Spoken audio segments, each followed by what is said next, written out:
Bonsoir à tous et bienvenue à notre début de sabbat. Nous sommes heureux encore de vous accueillir ici.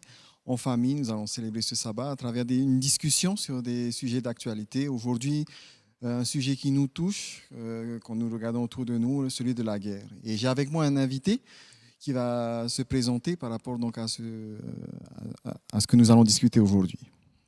Bonjour, Benjamin Calment. Donc, je suis détenteur d'une licence en théologie, puis j'ai aussi fait une formation en gestion. Et aujourd'hui, je suis directeur d'un groupe de presse chrétien. Et j'ai aussi une chaîne YouTube de vulgarisation biblique. Donc, j'aime beaucoup étudier la Bible et l'enseigner. Donc, c'est aussi pour ça que je suis là ce soir. Merci beaucoup. Donc, n'oubliez pas, vous avez l'occasion de pouvoir partager cette émission, de pouvoir également vous abonner à elle pour recevoir les notifications et pouvoir recevoir donc les nouvelles sur de nouvelles émissions.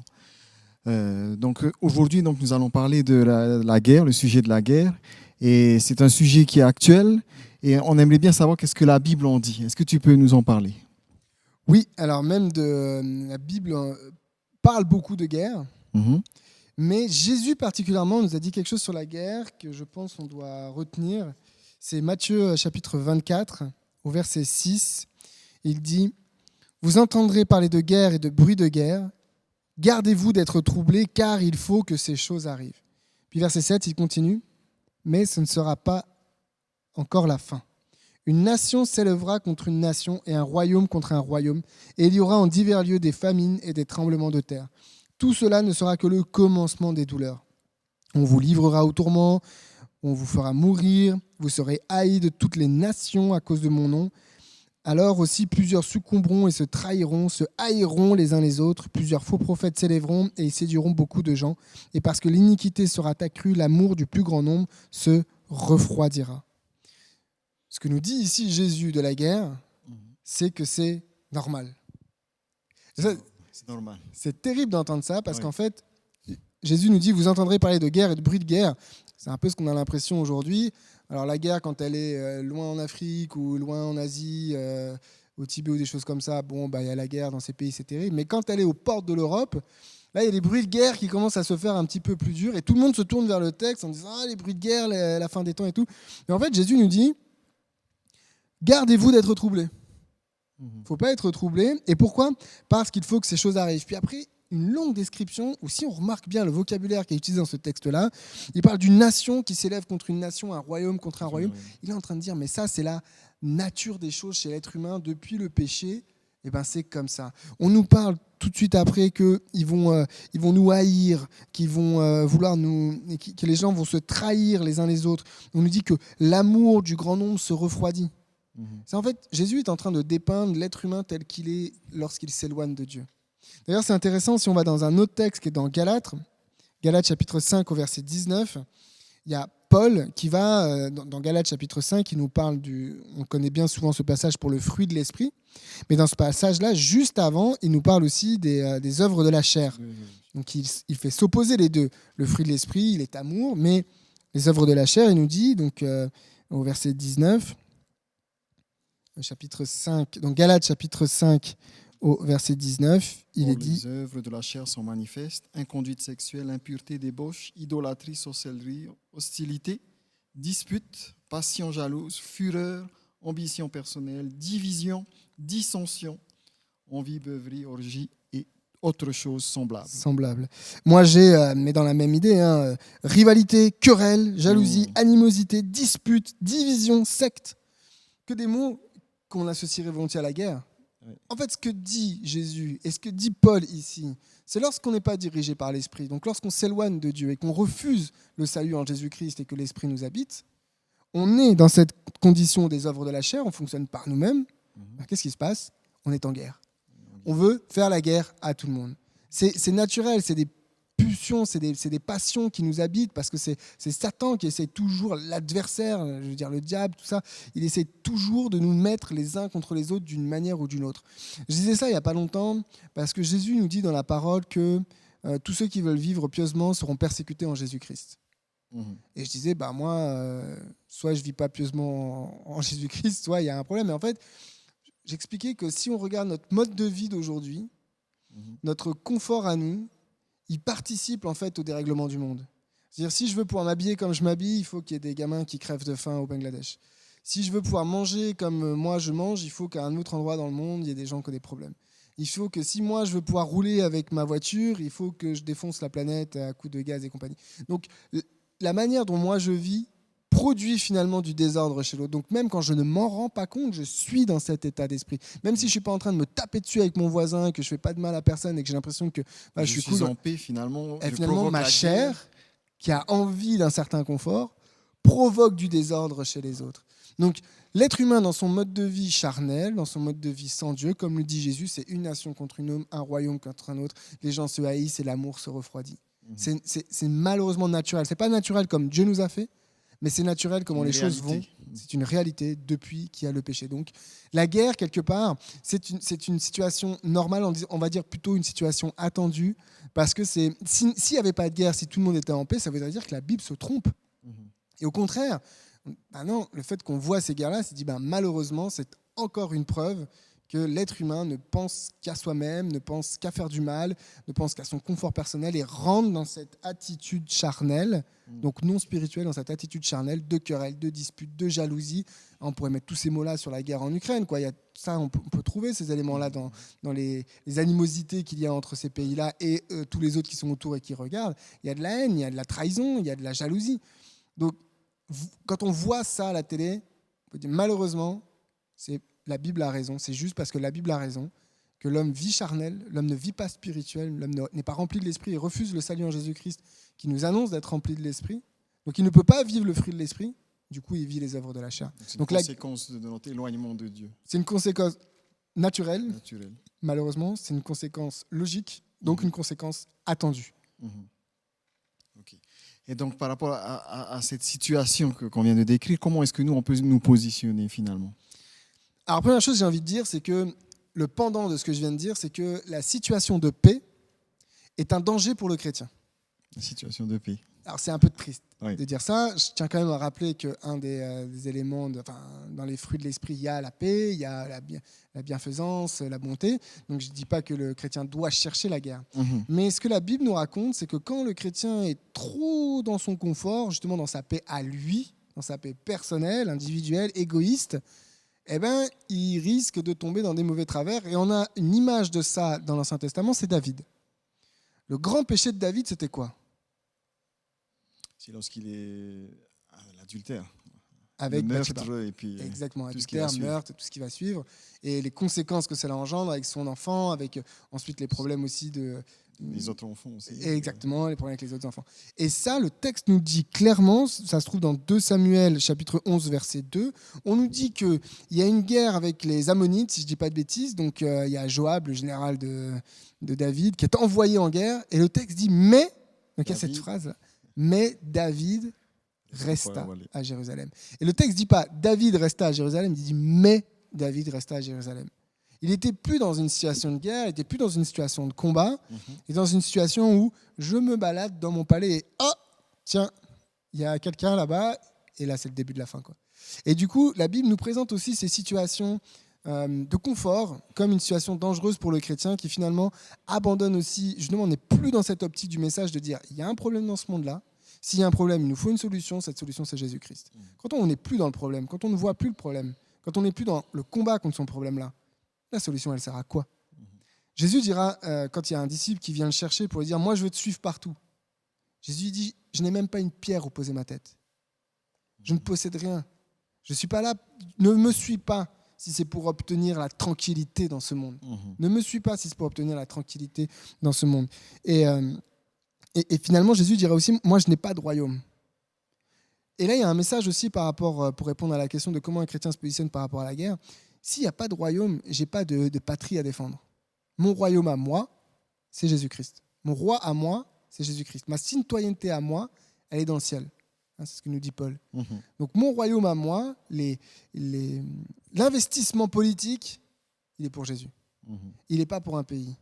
Ça ne veut pas dire que je dois me désinvestir d'un pays, mais on voit bien qu'une politique poussée à bout d'un pays contre un autre, c'est ce que Jésus disait dans Matthieu 24, une nation contre une nation, un royaume contre un royaume, ça finira comme ça. Donc si moi je m'investis dans ce domaine-là, je risque de participer à cette œuvre de la chair où les gens se mettre dessus. Finalement, c'est une guerre spirituelle qu'on nous invite à vivre, pas une guerre forcément de prendre parti, mais de voir plutôt comment Exactement.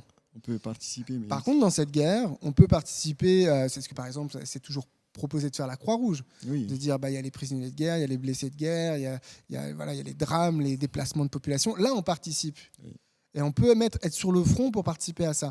Mais on a tellement vu aussi, par exemple, pendant les guerres mondiales, des prêtres qui venaient bénir les soldats en disant « en face, ce sont des monstres ». Oui. C'était dans les deux camps. Hein. Oui, on a vu ça dans les deux camps. En face, ce sont des monstres, vous avez le droit de les tuer au nom de Dieu. Ça, c'est scandaleux. Et c'est pour ça que nous, à un moment donné, on doit dire stop, on ne peut pas rentrer là. Donc, à partir du moment où on est dans ce patriotisme, dans ce combat terrestre, quand on est dans cette implication-là, on n'est plus dans la bonne chose. Donc on doit comprendre que le fait que les nations se fassent la guerre, c'est normal, c'est attendu. Nous, face à ça, on n'est pas dans un investissement politique, nationaliste ou quoi que ce soit, on est dans un investissement direct, concret, social, on est dans l'humanitaire, dans l'aide, dans l'humain, parce que comme tu l'as dit, notre combat, il est avant tout spirituel. Donc sauver l'humain. On cherche toujours à atteindre l'humain et à sauver l'humain, et pas la nation ou la patrie ou des choses comme ça.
Donc la dernière question, c'est sur les prophéties. Qu'est-ce que nous dit finalement les prophéties par rapport à ces guerres?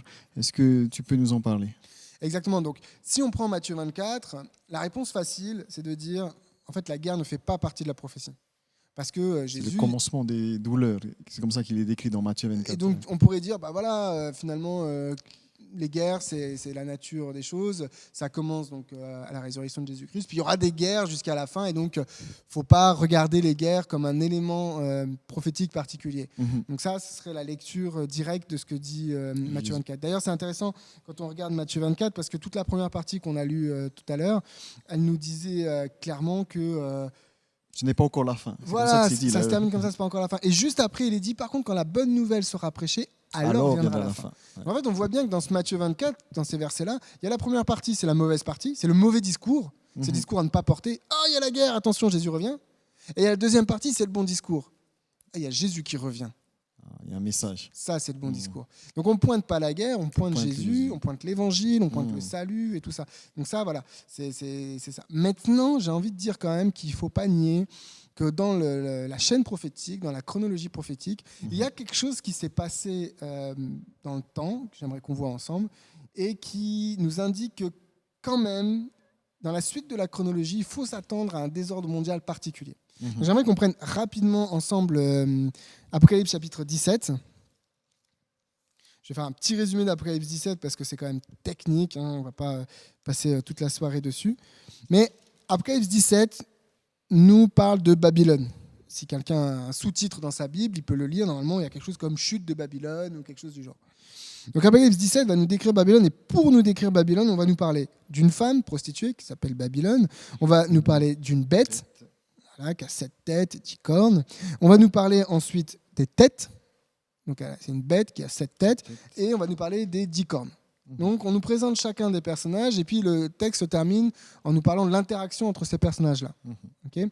Ce qui est intéressant, c'est que lorsque Jean a la vision, il parle au passé, au présent et au futur. Il y a des choses qui se sont faites, il y a des choses qui se font devant lui quand il a la vision, il y a des choses qui vont se faire.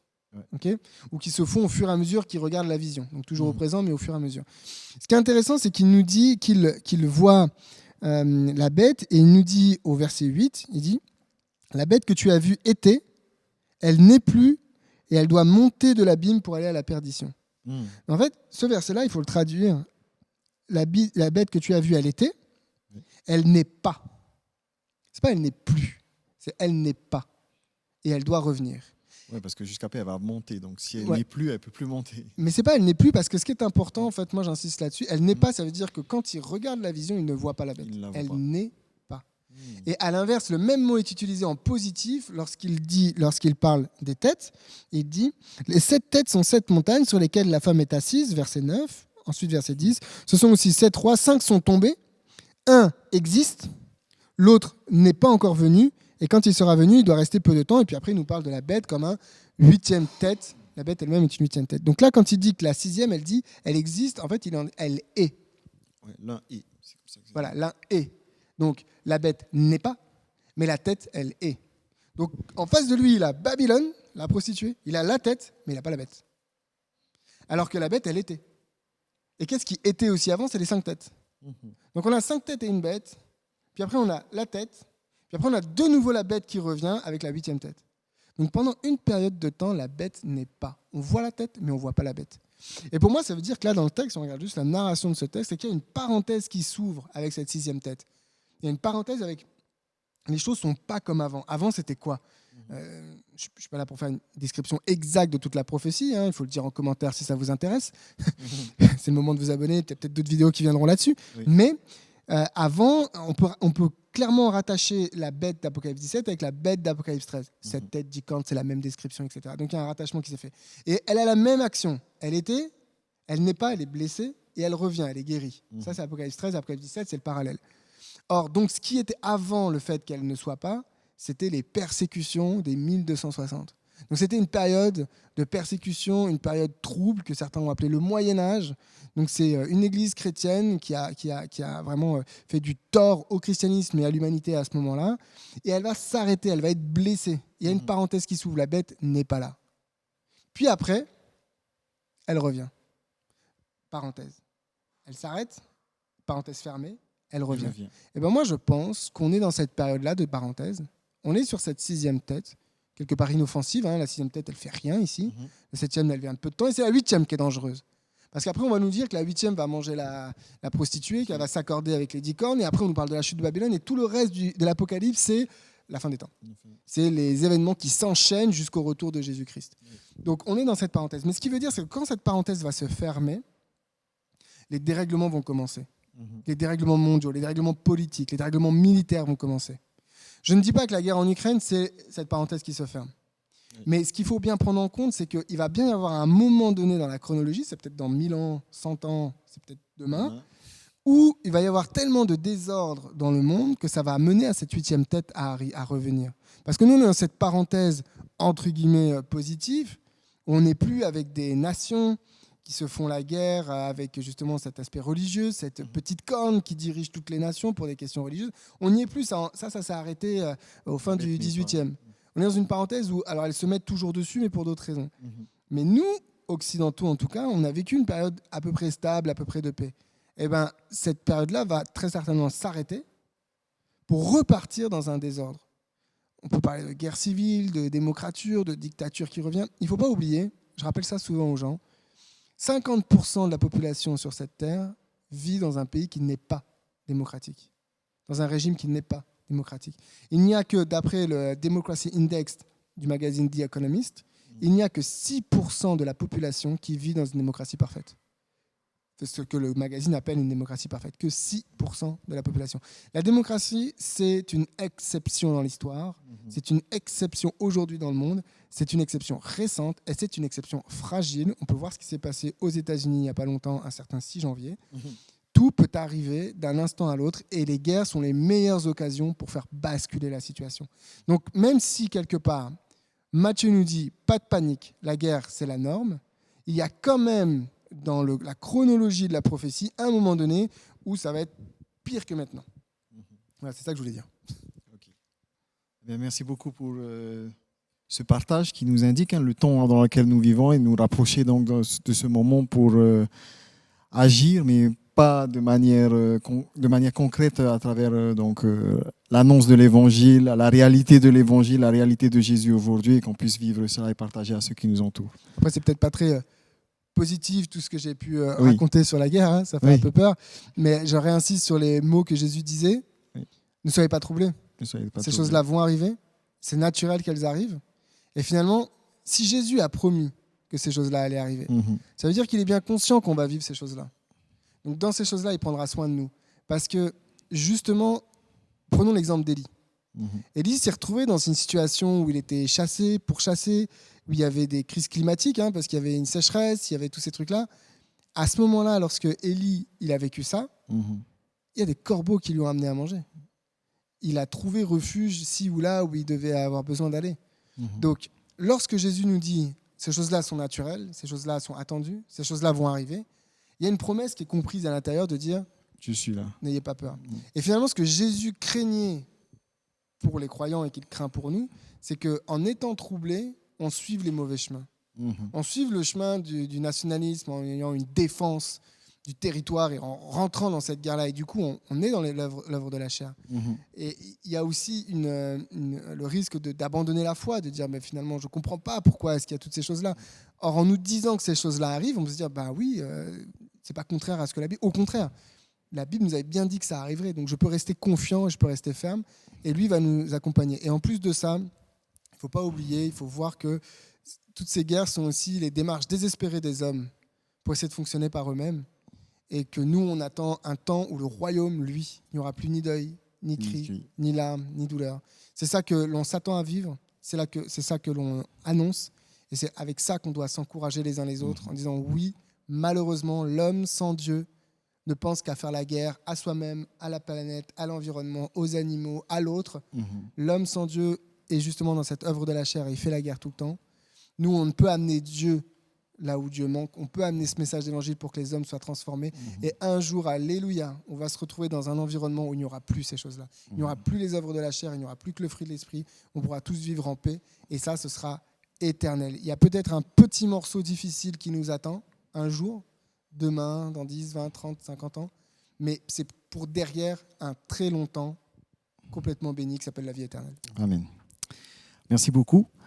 Donc, qu'on puisse garder cette espérance, cette croyance que Dieu est là avec nous dans la souffrance, dans ce que nous pouvons vivre, dans les guerres, et qu'on puisse compter sur lui avec cette espérance finalement qu'à la fin, il mettra fin à tout cela et qu'on va vivre dans une éternité avec lui. Bon sabbat à vous.